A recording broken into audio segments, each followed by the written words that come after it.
masih desak-desakan, orang ramai sedang menjamah jubahnya. Tuhan terlambat seolah-olah, tapi terlambatnya Tuhan itu persis tepat waktu. Jadi jangan pernah kita itu kecewa dengan Allah kita. Seumur hidup kita sampai mati, jangan kecewa.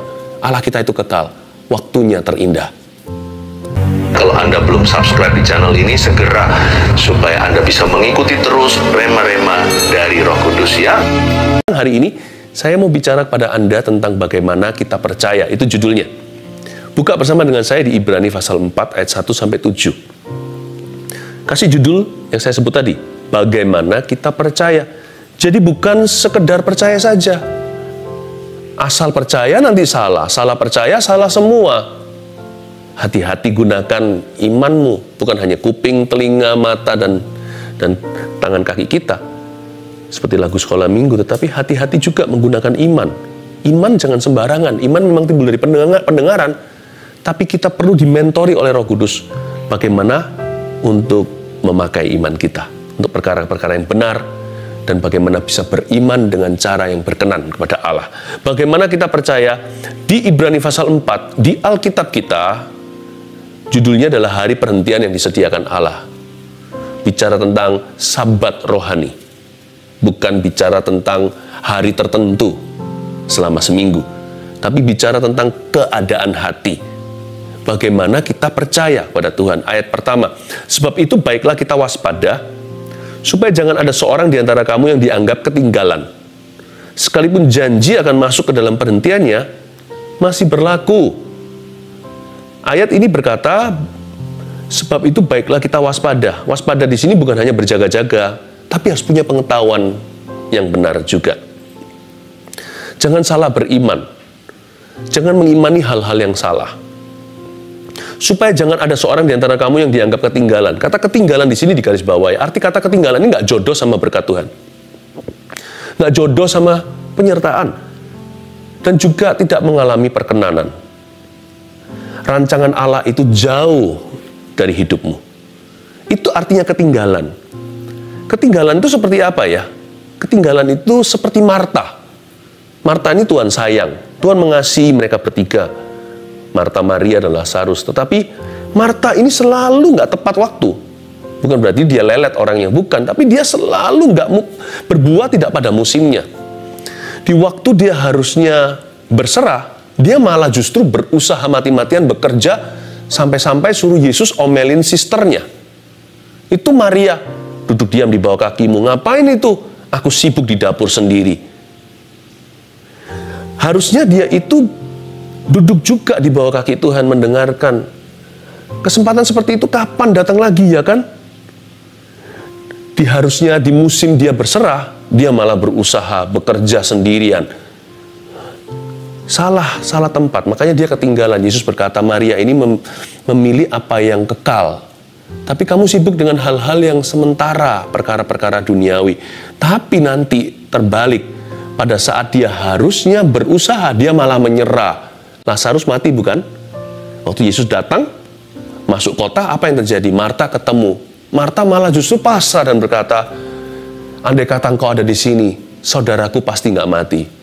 Tidak memberikan permohonan, tidak negosiasi, tidak sampaikan kerinduan hati. Malah pasrah, bukan berserah, menyerah. Harusnya dia berupaya, berusaha. Lihat tuh Maria waktu datang. Dia mengucapkan kalimat yang sama, namun dia dengan sesengguhan. Dia memberikan satu signal pada Tuhan, Lord, I want you to raise him up. Aku ingin engkau membangkitkan dia dari kematian, sebab tidak ada yang mustahil bagimu, sebab engkaulah kebangkitan.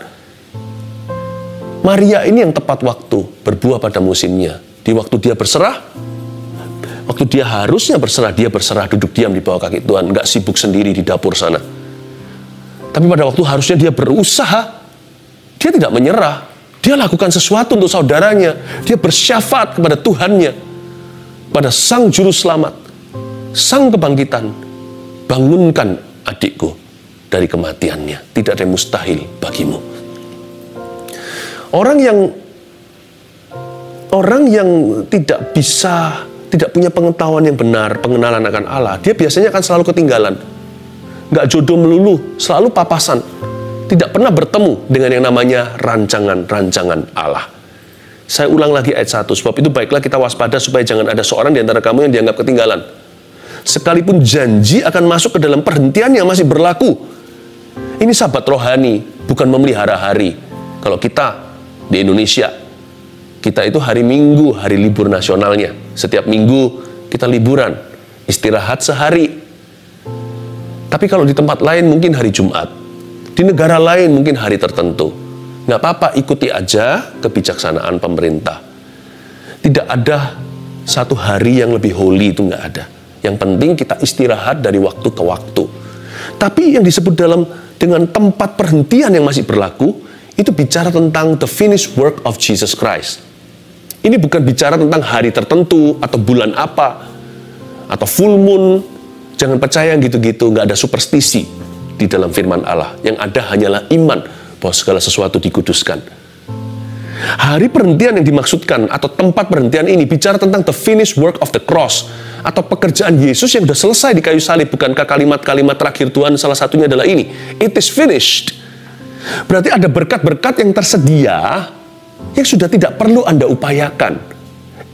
Karena itu kita harus belajar untuk percaya dan juga belajar bagaimana seharusnya kita percaya. Supaya kita nggak salah kaprah, ketinggalan. Di waktu kita harus berserah, kita malah berupaya. Tapi di waktu kita harus berusaha, kita malah menyerah. Jangan seperti Marta, namun seperti Maria.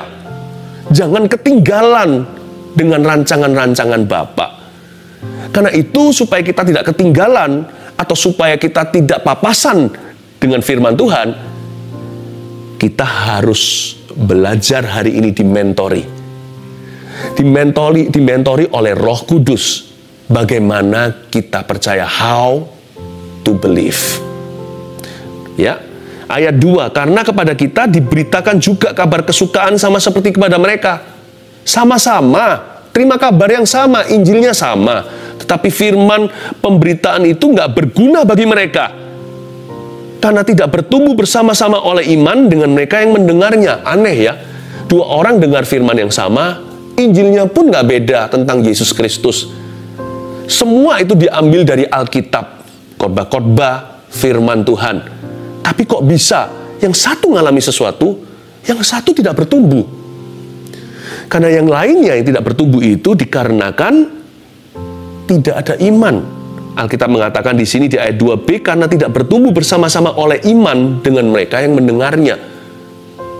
Tapi kelihatan tampak depan orang itu sama-sama percaya kedua-duanya. Tapi yang satu percaya Tuhan dengan cara yang benar, yang satu lagi percaya Tuhan dengan semi memaksa. Artinya memaksakan kehendaknya.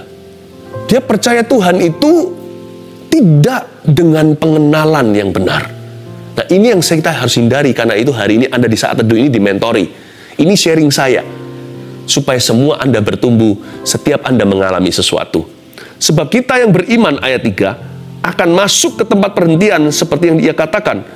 Sehingga aku bersumpah dalam murkaku, mereka tak akan masuk ke tempat perhentianku.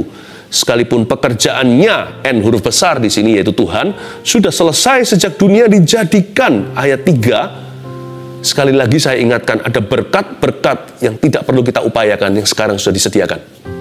Semua karena salibnya. Nah, Alkitab mengatakan bahwa Tuhan berhenti dari pekerjaannya. Tempat perhentian ini bukan berarti karena Tuhan lelah. Mengapa di zaman penciptaan, di kitab Kejadian, hari ke-6 Tuhan ciptakan manusia, ciptaan yang paling mulia, Tuhan hembusi dengan rohnya, sedangkan yang lain hanya punya insting. Kita punya roh Allah. Karena itu manusia nggak bisa mati, hanya bisa masuk ke sorga atau neraka.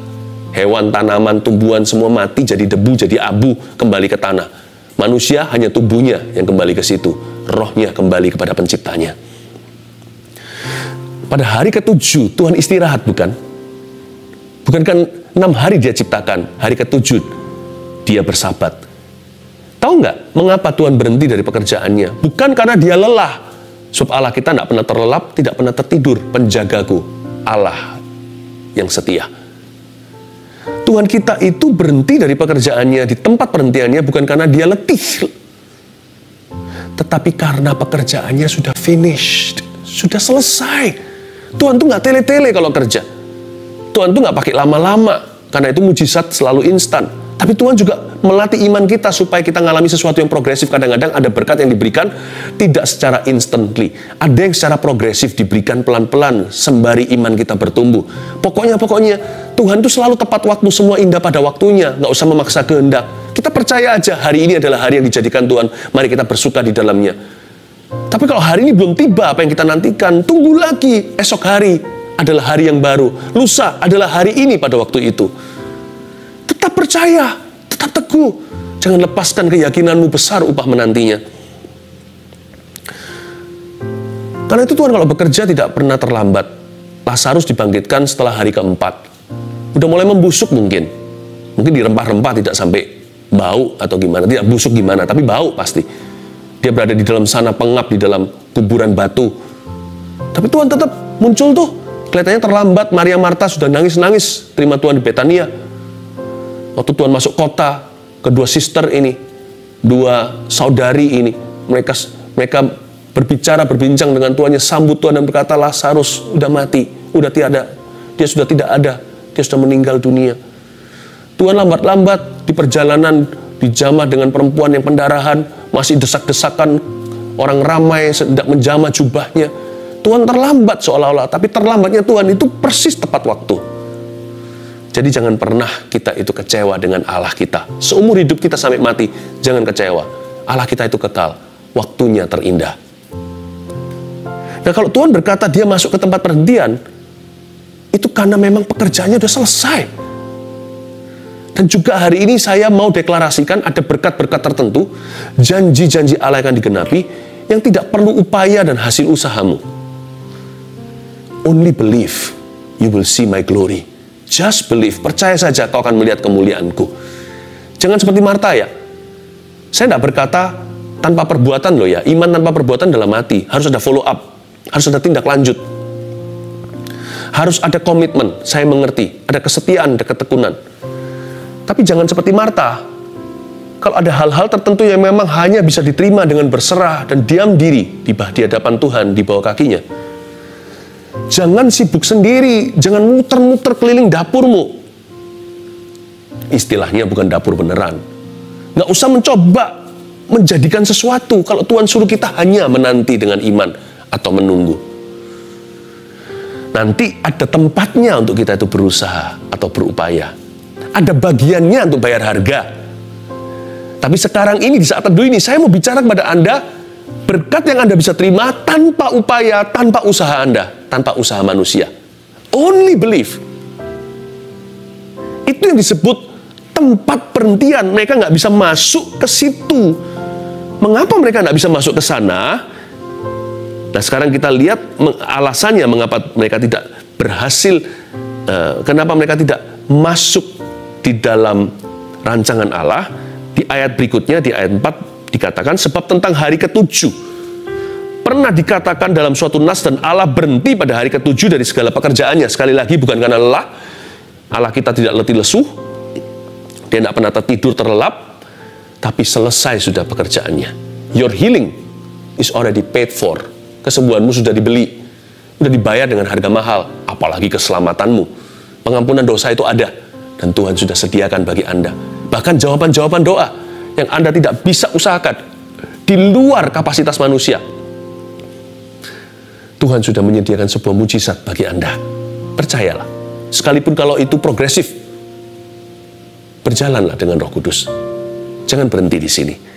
Dan dalam nas itu kita baca ayat 5, mereka tak akan masuk ke tempat perhentianku.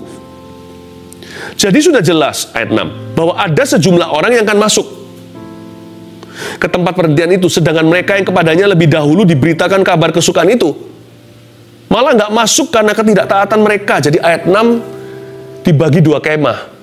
Ada perbedaan, ada orang yang masuk ke tempat perhentian, alias ada orang yang mengalami penggenapan janji, tapi ada orang yang tidak masuk karena ketidaktaatan mereka. Penting ternyata ya, yang namanya percaya atau beriman itu sangat-sangat menentukan. Sebab kalau kita salah beriman, biasanya juga salah taat. Salah percaya, itu bisa salah kaprah. Tangkap ini dengan segenap hati. Bahwa bagaimana kita percaya, akan menentukan ketaatan kita. Because we believe God is good. Karena kita percaya Allah itu baik. Kita jadi mudah mengampuni, bukan? Karena kita percaya Allah sudah mengampuni semua dosa kita. Orangnya jadi murah hati terhadap sesama. Dan berkata, ya sudahlah, dosamu terhadap aku nggak seberapa dibanding dosa saya terhadap dia. Biasanya orang yang susah mengampuni itu bukan karena dia susah mengampuni. Karena dia salah percaya. Karena dia sendiri nggak percaya bahwa dosanya sudah diampuni. Karena orang yang percaya dengan segenap hati, dosanya sudah diampuni, biasanya mudah mengampuni sesama. Karena dia tahu betapa besar dosanya, dia sadari. Karena kita percaya, Allah itu mulia, Allah itu kudus, selalu punya maksud yang terbaik untuk kita. Kita nggak pernah taruh rasa curiga. Orang begitu nggak bisa kecewa sama Tuhan sekalipun doanya belum dijawab. Karena dia tahu dia siapa. Dia tahu dia hamba, Tuhan itu Tuhan. Tuhan di atas segala Tuhan malahan. Tuhan itu layak, kita nggak layak. Karena orang percaya dia itu suci dan kudus. Makanya dia nggak bisa kecewa. Orang yang bisa kecewa sama Tuhan karena dia merasa dia itu somebody. Dia merasa Tuhan hutang sama dia. Dia lupa dosanya. Karena kita percaya Tuhan itu memberkati kita. Susah payah tidak menambah. Kita bisa prioritas waktu. Bukan berarti orang yang malas lembur boleh. Tapi kita tidak lagi hatinya melekat pada perkara duniawi, seolah-olah kita harus kaya demi untuk tunjukkan pada orang lain supaya kita merasa gagah di hadapan mereka. Sumber rasa aman kita nggak ada di sana. Salah percaya biasanya akan jadi cukup parah ujungnya, yaitu salah hidup. Jangan hanya sekedar percaya. Kuncinya di bagaimana percaya. Kita lanjutkan dulu, nanti saya berikan 3 poin seperti biasa, sederhana untuk Anda catat dan ingat. Ayat 7, ayat terakhir. Sebab itu ia menetapkan pula suatu hari, yaitu hari ini, ketika ia setelah sekian lama berfirman dengan perantaraan Daud seperti dikatakan di atas. Pada hari ini, jika kamu mendengar suaranya, janganlah keraskan hatimu. Ayat 7 menunjuk ke satu hari sepanjang minggu, namanya today, hari ini. Pada hari ini jika kamu mendengar suaranya, jangan keraskan hatimu. Jadi ternyata bukan hari Sabtu seperti orang Yahudi, atau hari Minggu seperti orang Indonesia, atau hari Jumat di Pakistan. Masyarakat di sana liburannya bukan hari Minggu malahan. Setahu saya dulu ya, nggak tahu kalau sekarang udah berubah. Ternyata Tuhan nunjuk, hari ke-7 itu selalu bisa terjadi. Hari ini harinya Tuhan. Lagu sekolah minggu ingat? Harinya Tuhan, mari kita bersukaria. Hari ini harinya Tuhan, mari kita bersukaria. Hari ini harinya Tuhan. Lalu ditambah ini, jadi lebih bermakna lagu ini. Hari Senin, hari Selasa harinya Tuhan. Hari Rabu, hari Kamis harinya Tuhan. Hari Jumat harinya Tuhan. Hari Sabtu harinya Tuhan. Hari Minggu, setiap hari harinya Tuhan. Pada hari ini, this is the day that the Lord has made, I will rejoice and be glad in it. Hari ini harinya Tuhan, mari kita bersukaria, bersuka di dalam Tuhan. Hari ini, ayat 7 bicara tentang ini. Bahwa orang-orang yang percaya kepada Tuhan, tiap hari istimewa. Betapa powerful ya. Kenapa kita mengeluh? Karena kita nggak percaya Tuhan itu nyata. Kalau kita percaya Tuhan itu pribadi, Tuhan itu kasih, Tuhan itu serba mampu, serba bisa, tiada yang sulit baginya. Tiap hari jadi istimewa. Saya doakan ya, mulai hari ini Anda mendengar firman ini, hari-hari Anda akan dibaptis oleh Tuhan. Tidak ada hari yang terbuang sia-sia, malah justru, kalau satu hari di sorga itu 1000 tahun di bumi, seperti lagu Musa, seperti dikatakan kitab Mazmur contohnya. Saya doakan, hari-hari yang terlewatkan dulu, terbuang sia-sia dalam hidupmu, atau yang dicuri oleh iblis, dimakan oleh belalang pelahap. Bisa nggak kita hidup menghentikan bulan dan bintang serta matahari seperti Yosua? Mungkin bukan bulan bintang mataharinya, mungkin bulan November, Desember, Januari itu yang kita bisa ubah. Hari-hari di dalamnya yang bisa bermakna. Ada orang yang hidupnya nyantai saja, laid back sekali, tidak punya tujuan, tidak bermakna. Tiap hari waktu itu seolah-olah seperti dibuang sia-sia, seperti orang buang cash seperti ini kali. Seperti orang buang air yang berharga di padang gurun, dituang gitu aja, tidak diminum, lalu kena ke pasir, menguap ke udara. Banyak orang itu sia-sia hidupnya. Tapi pernahkah Anda melihat ada orang lain lagi hidupnya begitu penuh, begitu bermakna, begitu berguna, begitu berdampak, begitu penuh dengan penyertaan? Coba compare, bayangkan dua orang demikian. Anda yang mana? Mungkin Anda bisa jawab sendiri. Kadang-kadang nggak fair ya hidup ini. Orang ini buang-buang 24 jam, padahal satu hari sama dengan orang itu. Tapi orang ini 24 jamnya rasanya kurang-kurang. Untuk kerjaan, untuk orang lain, untuk keluarga. Wah, berbuah-buah. Hidupnya seperti di fast lane, seperti di jalan tol surga. Yang satu ini seperti di selokan. Sama-sama 24 jam. Tapi hidup satu orang ini equals, sama dengan hidup 1 tahun orang yang satunya itu. Itu yang maksudnya mengartikan ayat 1 hari di surga, 1000 tahun di bumi itu dalam konteks kita. Dua orang hidup sama-sama oksigennya di bumi. Yang satu 24 jam menguap di udara, yang satu 24 jam kurang-kurang. Dan andai kata orang seperti ini hidup lebih lama, dunia jadi lebih baik. Tapi ada orang tertentu yang sia-sia tadi, hidup lebih lama, ada nggak ada dia, nggak ada bedanya. Pada hari ini, dan ia menetapkan pula suatu hari, yaitu hari ini. Saya berdoa supaya hari inimu tiada duanya di tahun yang akan datang. Katakan amin. Bagaimana kita percaya? Titik 2. Nomor 1, saya kasih 3 poin sederhana. Supaya Anda tidak salah percaya ya. Supaya nggak imannya itu sembarangan. Dan saya ajari gimana caranya lewat firman ini beriman. Bagaimana kita percaya? Pandanglah Tuhan, bukan dirimu. Itulah arti sesungguhnya percaya. Percaya itu bukan mempercayai. Percaya itu siapa? Percaya itu memandang Tuhan, bukan diri kita. Banyak orang itu beriman tapi seputar dirinya. Banyak orang itu hanya berkata, aku beriman, aduh, aku kok kurang iman. Takarannya sederhana, feelingnya, perasaannya. Tuhan beritahu sama dia, kamu bisa. Terus dia berkata, tapi Tuhan, aku tidak pernah dari sejak aku lahir sampai sekarang, aku tidak pernah mencobanya. Bagaimana orang itu bisa mengalami kemenangan? Disuruh ngampuni, dia berkata, aku tuh orangnya tidak begitu. Disuruh ngomong, I'm sorry, aku tuh gak biasa. Disuruh bilang, I love you sama keluarganya sendiri nih, sama istri sendiri, atau sama anak-anaknya.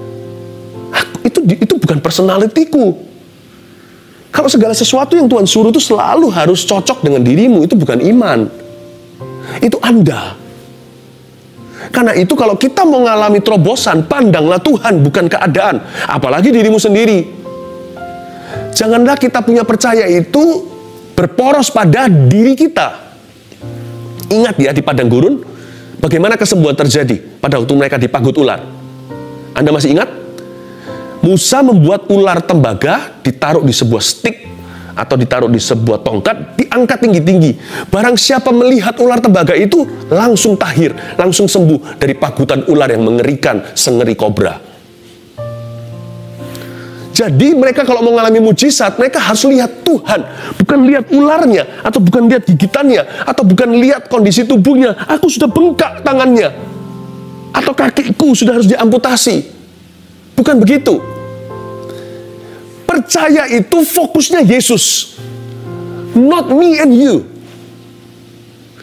Seperti Maria itu loh, tepat sekali. Aku ini kan perawan, mana bisa. Tapi terjadilah padaku sesuai kehendakmu, sebab aku ini hanyalah hambamu. Bagaimana kita percaya? Nah, semua orang juga ngakunya percaya Yesus kalau orang Kristen anak Tuhan, ya kan? Memang betul percaya Yesus, tapi how do you believe in Jesus? Bukan hanya who do you believe in. Siapa kita percayai? Ya, semuanya ngaku-ngaku percaya Yesus. Tapi Yesus yang kita percaya ini, dua orang bisa beda loh. Bagaimana mereka percaya kepada dirinya. Pandanglah Tuhan.